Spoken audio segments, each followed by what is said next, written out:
الفضيحة اللي حصلت النهاردة في ملعب المقاولين العرب ما بين الزمالك وسيراميكا، الدقيقة 29 هجمة لسيراميكا من الناحية اليمين، يعدي اللاعب من حسام عبد المجيد يجيبه من التيشيرت يوقعه، لاعب انفراد رسمي.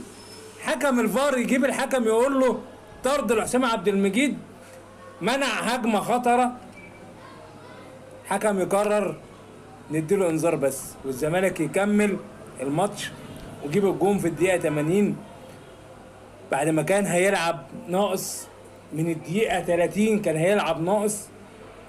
حكم يقعد 3 دقايق عبال ما يقرر ان هعمل ايه في اللي عمله حسام عبد المجيد، اديله ايه؟